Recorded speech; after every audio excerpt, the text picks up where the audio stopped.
Hi everyone, welcome to my YouTube channel. So in today's video I am going to be doing another get ready with me, but today I'm kind of going to focus on my self-acceptance journey and give you some tips and things that really help me out on my own personal journey. Obviously the things that help me might not help you, but it's kind of the overall idea of them that you could take away and maybe put into your own journey. So I'm definitely just going to mention the things that have had like a really big impact and kind of things that have shaped my attitude today and who I am today. So if you want to hear my answers and see how I created this look, then keep watching. Okay, so as you can see I've already done my brows off camera and I have carved them out. These are my tattoo brows that I created in my last video, so if you want to go and check that out to see how I did them. So next to prime my eyelids I'm going to use the Plouise base in the colour Rumour 02. So I'm going to get started and give you kind of my top tips, what helped me. Kind of in this video I want to expand on that. So for me, one of the things that has majorly helped me out is makeup. As you know, my Instagram page is Danny G Makeup, and on there that's where I just started with my makeup account, and it's kind of developed into this whole support kind of account, not just makeup now. And makeup for me was probably one of the biggest things because it meant I could express myself and also just create the way I want to look, and it gave me that option to look normal if I wanted to. Today I'm going to do like a smoky red kind of wing. I think that's the aim anyway, but it could go anyway. Take the Rimmel London Stay Matte Powder in the colour 01 Transparent. I'm just going to pat this kind of on my inner corners. And then I'm going to go in with the colour Love Struck here from the Plouise The Secret Sinner palette. And this little kind of precision brush. It is the DB15 brush from Doll Beauty. I'm going to create the liner shape. So makeup for me, especially having alopecia, a lot more adventurous, and you have so much more you can work with. So if you wanted blue eyebrows, you could have blue eyebrows. So because we are quite literally a blank canvas, it's so much easier to be able to create different looks, create your own image, keep up with current trends, or create your own trend. That is what helps us stay unique, keep alopecia interesting. It's definitely not all doom and gloom. Because I've had alopecia for so long, it's defo given me the time to experiment with makeup, and I've learned from a very young age how to do makeup while having no hair. So I've mentioned in some of my other previous videos, I do think it's quite hard if you do have hair and then lose it, because everything that you've known you then have to change again. So then I'm going to take the colour Velvet Kiss and kind of mix it with this red here. I'm just going to pack that on top just to blur out the edges. I know it can be really hard, and a lot of people, if you're not kind of an artsy person, or you struggle with makeup, you're not into that as much, then it can be quite hard getting used to it. But for me, because I've always been so intrigued by makeup and I've had to learn how to do it from such a young age, I think that's why I love it. I just think it's so good. There's definitely no pressure for you to have to look normal or a certain way. It's definitely not what I'm saying. I just feel like makeup is such a good way to help you feel normal again if you did want to do that, or kind of create how you want to look, and gives us a lot more freedom as to how you do want to look. I feel like one of the best things about makeup and creating certain looks is Halloween or fancy dress. It's just so good. You can be an avatar, you can literally be a skull. You've just got so much choice and variation with how you want to go with it, and I just feel like it's so good being a blank canvas sometimes, as much as sometimes I might not like it in terms of I have to put false eyelashes on or whatever. I just love that side of it, if you know what I mean. Okay, and then I'm just taking a little bit of a bright yellow just to blend those very top edges out. Because we don't obviously have eyebrows or eyelashes, there's so many options in terms of eyelashes and brow options, which I didn't feel like there was as many probably for me growing up. It's definitely improved. Still think there's a long way to go maybe in terms of brow overall products, even though we're getting there with those tattoo brows. They are literally game changing. You've got the option of brow tattoos, You've brow pomades, there's like brow wigs now, which is like, what? We've got so many amazing wig companies that we can go to. There's stuff like magnetic lashes, false lashes, bottom lashes that are really helping us out in terms of the makeup game. Okay, so then I'm gonna have the green glue. It's a brush on adhesive onto my candy lashes from Doll Beauty. While we're waiting for them to dry, I'm going to use a Smashbox Photo Finish Oil and Shine Control Primer. So the next thing I want to talk about that really did help me is my swimming career. For those of you who don't know, I did swim for 10 years of my life. I swam from the age of 10-year-old up until I was 20, and I swam competitively. I competed nationally, competed all over the world and trained all over the world. So by the end of my career, I was kind of on 9 to 10 swimming sessions, which were two hours long a week, and also 3 to 4 gym sessions, which was about an hour and a half a week. So basically my life was hectic.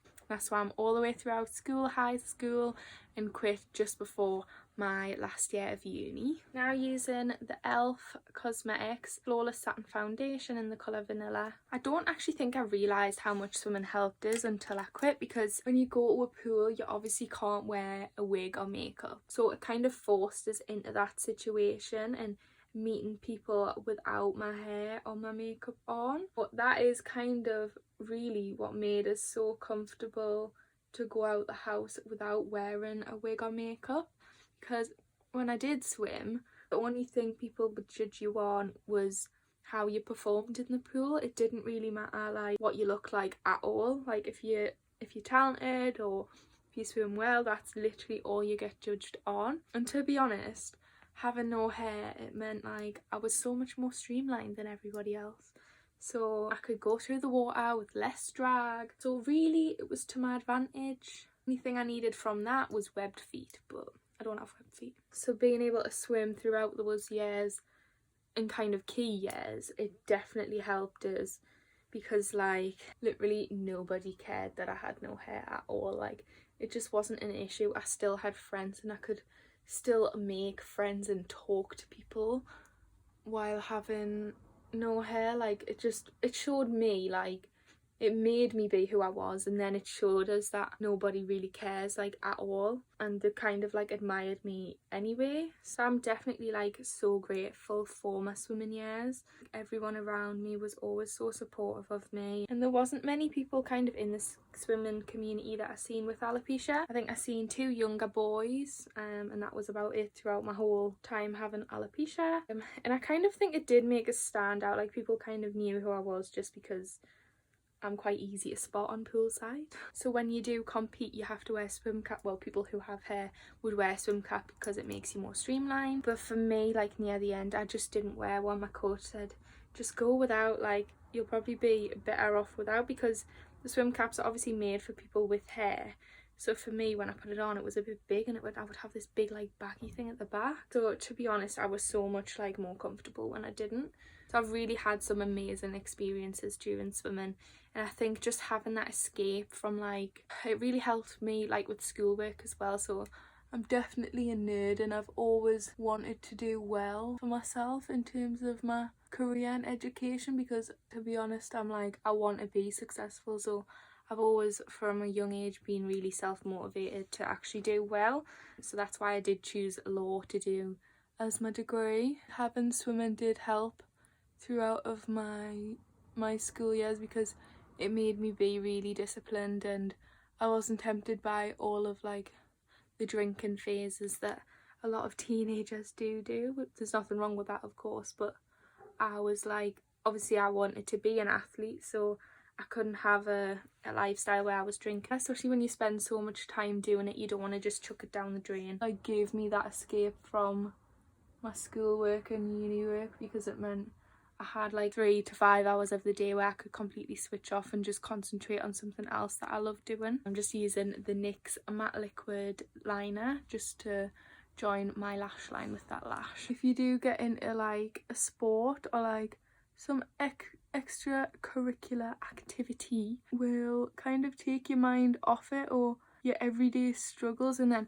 honestly it'll make you realise how much people don't care at all. Obviously you might get the odd person, but that is the odd person and that is the minority view, so I wouldn't worry about those people at all. I think just putting yourself out there in those situations where you've got to be yourself, you've kind of got to open up to people, it'll make you realise, like, why was I ever worried? Like, people literally do not care that I have no hair on my head. It doesn't change who you are inside at all, and honestly people just see you for you. And I'm now using the Collection Lasting Perfection Concealer in the colour Extra Fair, and I honestly swear to you, I was confident when I was like at the pool and like talking to people, because they knew all about it and they still like treat me exactly the same as they would anybody else. So why would I ever be worried? Proved was like, they literally do not care at all, so why am I bothered? Even though like it might feel uncomfortable at first, you just need to put yourself out there and just go for it. Like, what have you honestly got to lose? Like,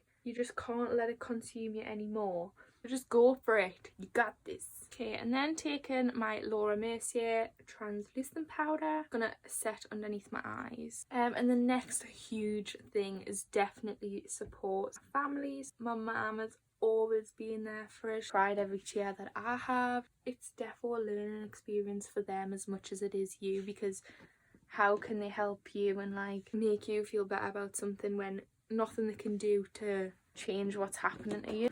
It's definitely a hard thing for them to see as much as it is you. My mum and dad were just like so supportive and have always made us feel confident and believe in myself. They've always kind of pushed me to fulfill my goals and dreams. I've never been like doubted at all. They know my potential in terms of my alopecia journey, and also my boyfriend as well. I think having someone like that, it's such a big thing, like finding someone who will love you for you, if you know what I mean. Especially having alopecia, it's always going to be like something that worries you. But having my boyfriend and just having him be so like reassuring, and I'm sorry, I'm using the Revolution matte base powder in the colour P4.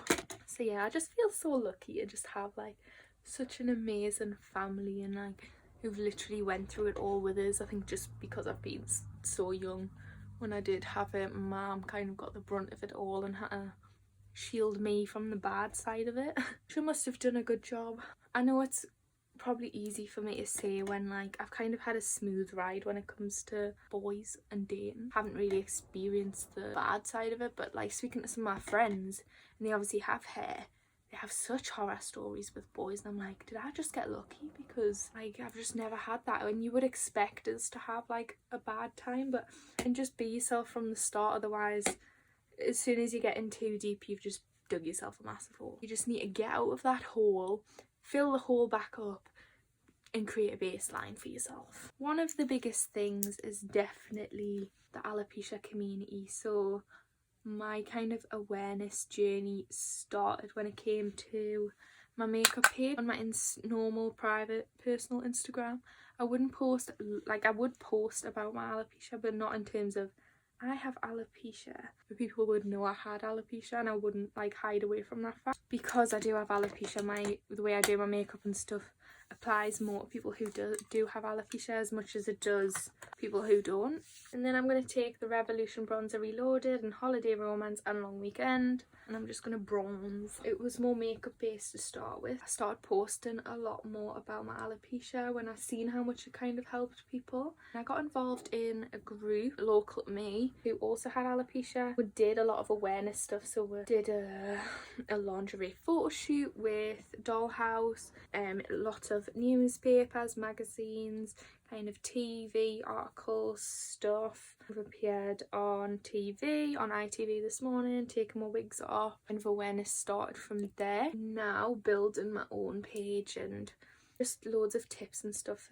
through my page, as you know, because you follow us, or if you don't, make sure you do. This is my Instagram handle, go check it out. The alopecia community is the nicest people you'll meet ever, because you can relate so much to them in terms of your life struggles and experiences. You just relate on another level. I've made such good friends from just having alopecia, which I feel so lucky for. And I also have my little alopecia bestie who I mentioned quite a few times, but another shout out to her. Go follow her YouTube and also her Instagrams, which I'll link down below. Having that support network for me in terms of these later days when I've kind of branched out and really pushed at it, like, it's made me even though I might have appeared confident anyway, it's made me even more confident just seeing other people kind of flourish and grow as well. To see that I do help some people in any way. A lot of people, they wish they had it when they were younger, when they were in such that dark place, and I think being able to share the journey just gives people a lot of hope. Honestly, if you haven't already and you are struggling, I definitely say just get yourself involved with the community. You don't have to post pictures of yourself without your wig on. That's just not what it's about. It's just about, like, if you're struggling, to just reach out. Don't be frightened of people finding out. This is something out of your control completely, and you're not going to lose any friends over it, and if you do,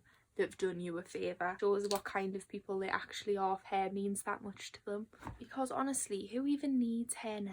It's 2020. No hair is fashionable, so just gonna apply some blush. I can't even tell you since starting like my awareness journey how much it's like given me such amazing opportunities. Like, I get to try out so many brands and makeup and wigs and stuff like that, so it's in itself, it's such a good opportunity, and I wouldn't have had that without actually having alopecia, which is just mad. Like, if it's something you really want to do and it's something you're passionate about, then go for it. I'm going to use the Pretty Little Glow by Doll Beauty.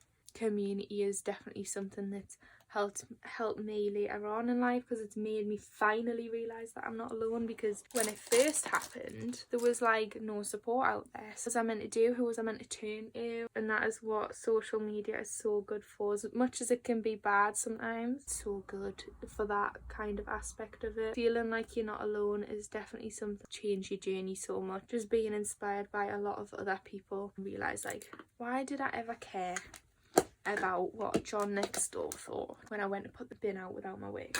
Who cares what John thinks? So then, using the same colours that I created that liner with, I'm going to apply that on the bottom lid as well. So yeah, I'd definitely say just to reach out to somebody. You can keep it confidential. Speaking to someone who can relate helps so much. It can really like kickstart actually feeling better about yourself. No one's gonna lie and say like it's gonna be easy.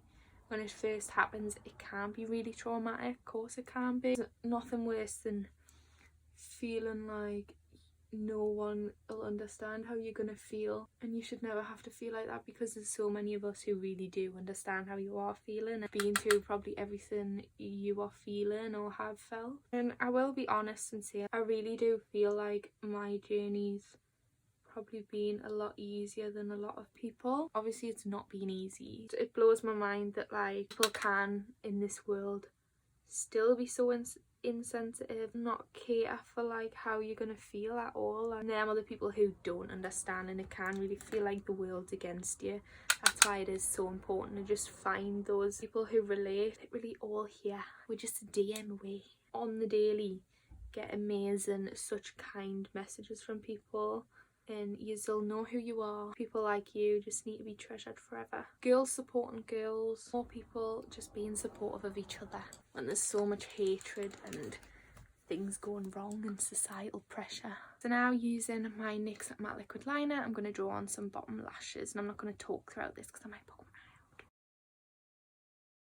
out. What's love got to do with it? And I also want to say, as much as social media can be such a good thing, there's also that evil, very evil side to it. I've been really lucky throughout my years of having alopecia to never really experience anything bad until about a month ago when I started TikTok. It's probably one of the worst platforms. I'm glad like I do have the attitude that I do, because someone who is maybe struggling with it would not be able to cope with what some people have said. It's honestly like, who has raised these people? Your mum would be so disappointed in you. You need to go to church, my dear. But like, I'm just happy that it's more me than anybody else. Any hate that I do receive, I just delete now, because why would I want someone who is trying to kind of feel bad about themselves to see some of the comments that I have to face? Because they're going to think, God, do people actually think that? But you need to realise like, these people who are saying this are just trolls, like their fake accounts, they're hiding behind a weird user profile. So like it says a lot more about them than it does yourself. As much as like you can get 1,000 amazing beautiful comments from people like being so nice, and there'll be that one comment and it will stick in your mind. Like for me, being honest, it did for the first couple of days, and then after that I was like, why was I ever caring? Because the type of people who were saying it, it was just laughable. Like I find it funny. Imagine being someone who felt so bad about themselves that you have to go and pick on someone for having no hair. Like, is it really that big of a deal in your own life that you have to take time out of your own day to write something nasty? Like, if I seen something that I didn't like, I wouldn't be like, those shoes are ugly, bitch. Like, I just wouldn't do that. It just shows you the type of people they are, honestly. Those people are not worth your time. Focus on the good things and all the nice millions of beautiful things that people have actually said, and realise that is what actual real people think of you, not like these weirdos. So do just bear that in mind if you are like wanting to do an awareness journey or like set up a page, especially TikTok. Like beware, but just delete, ignore. Nobody actually thinks that. So I've just lined my lips with a brown liner. I'm now using Honey Love from MAC. I'm using Urban Decay Oil Control Makeup Setting Spray. So this is the De-Slick one. This is my finished look. I'm just gonna quickly put my wig on and get dressed, and then I'll film a little outro for you guys. Okay, so this is my finished look. I'll give you all of my kind of tips or like things that really impacted my journey in particular, and maybe you could take it and put it into your journey, and it could be something that might be able to help you as well. And I know you really did enjoy the Get Ready With Me last time. That's why I really wanted to do another one. If there is anything kind of in particular you want me to talk about, then please do let me know in the comments below, and I can do that. And it always does really help me out, because I don't know what to talk about sometimes. I don't really know what you want to hear, what you're interested in, so help me out if you do let me know if there is anything in particular you want me to talk about. And I really do hope that things that I've said will help you in some way. But yeah, I try to kind of be as explanatory as possible, just so you could get kind of a good insight as to what I meant by my post on International Alopecia Day. As always, if you did enjoy this video, give it a thumbs up, comment down below, and also subscribe to my channel. I'll leave all of my Instagram and other social handles down in the description box below, and also the products that I have used on my face as well. So again, thank you for watching. I'll see you all next time.